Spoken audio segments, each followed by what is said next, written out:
We have so far uploaded 160 chapters, and we have received an enormous and very gratifying number of comments in support of and in agreement with what we are doing. We have unfortunately also had hundreds of comments from Muhammadan Muslims and their supporters that attack our chapters and ourselves without ever addressing the issues therein. Both ourselves and our listeners are having our patience and politeness tested to the limit of their endurance. In this chapter, I would like to repeat some observations that were made in earlier chapters regarding this very disturbing and symptomatic phenomenon. Not even once have we had one of the Muhammadans debate any of the points that we raise by using logic or facts. Their methodology has been almost always the same. They call us liars, although we are referencing their own holy books in chapter and verse. They insult and threaten us without once pointing out a single lie, deception, or misinformation that we have committed. Dear listeners, first and foremost, we would like to state clearly once more that we are not against the followers of Muhammad, who are actually the first and worst victims of the cult of Muhammadan Islam. But we are, without a shadow of a doubt, against the teachings of Muhammad's Quran. Please bear in mind that none of the followers of Muhammad are born evil, but almost all of them are brainwashed by the Quran and their scholars, who turn them into hate-mongering, war-mongering, racist, and intellectually and morally challenged individuals.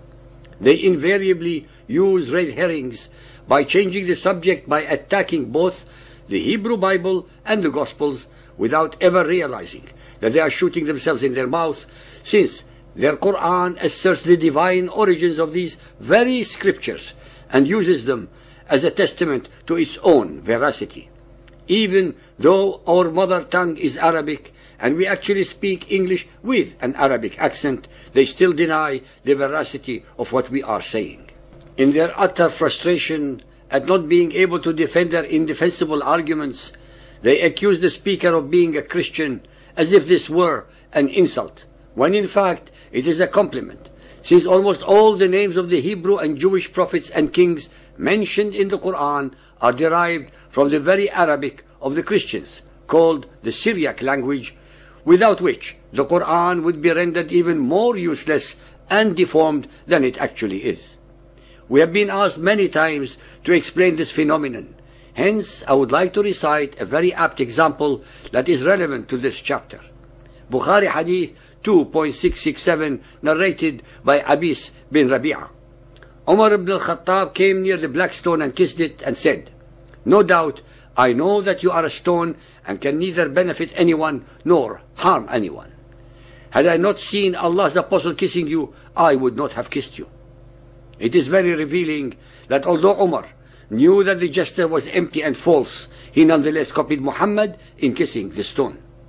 Just like Umar, most Muhammadans follow blindly and unthinkingly their leader in their shameful practice of venerating what was and continues to be a pagan ritual, as well as all the other practices, thoughts and deeds of Muhammad's Sunnah. So-called believers and unbelievers, please remember that a belief is not merely an idea that the mind possesses. It is, in fact, an idea that totally possesses the mind. Furthermore, to explain away the incompatibilities of the stories as depicted in the Quran, vis-à-vis their originals in the Bible, the earliest Muhammadan scholars in general alleged that the people of the book, the Jews and Christians, had altered or corrupted only the meaning and or interpretations of their holy books. Unfortunately, Muhammad's later followers, because of their enormous frustration in trying to reconcile these irreconcilable differences, started the process of character assassinating the holy books of the Jews and Christians by alleging that their texts were actually perverted, altered and doctored at least 1,000 years before or even after, just to deny Muhammad and his Quran their rightful position as a prophet and scripture of Allah. Besides being a preposterous and disgusting allegation, neither the Quran nor any of its followers can substantiate any of their uncorroborated, hate-mongering, asinine, baseless, desperate, and infantile assertions. Theirs are acts of intellectual, literary, historical, and theological perversions and fraudulence, resulting from their desperate need to explain away the unexplainable. Nonetheless, these allegations have become part and parcel of their dogma, justifying them to slaughter, dispossess, plunder, subjugate, or force into conversion the people of the book and all other unbelievers. Like all criminals, the Muhammadan scholars project upon their victims, the Jews and Christians in this particular case, the very characteristics, deeds, and perversions that they themselves actually possess, exhibit, and do. It is, after all, easier to claim that one's opponent is a fraud without ever having to prove that they are. That is why when our audience or ourselves have a discussion with a follower of Muhammad, it has to go through the following sequence. We are first accused that we do not read or write Arabic and hence cannot possibly know what we are discussing.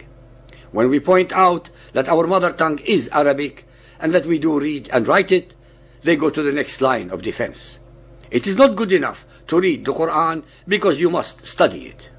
We inform them that we have studied it. Have you studied it at the hands of a Muslim scholar who would explain to you the hidden and elaborate meanings of the verses? No. We do not need anyone else to explain the meaning of the verses of the Quran, since we are already reading it in our own mother tongue. All right. Where are your references upon which you are basing your allegations? But we have been quoting to you chapter and verse from the Quran and Hadiths. These are the references. You are lying. You are deliberately perverting the noble message of the Quran by taking everything out of context. You must quote from reliable sources. What other more reliable sources are there than the Quran and Hadiths that you believe in? You are an anti-Muslim, a Christian kafir, or a Zionist, imperialist, dirty bastard Jew. End of communication. Next, Muhammadan. This may sound like a comedy script, but frighteningly, it is a fact that no follower of Muhammad could ever admit to any of our statements and conclusions without apostatizing. All we ask from the followers of Muhammad who listen to our chapters is to detach themselves for a short while from their indoctrination and use their God-given faculties independently, to compare, contrast, and evaluate these subjects and points that are raised therein, and then make up their own mind.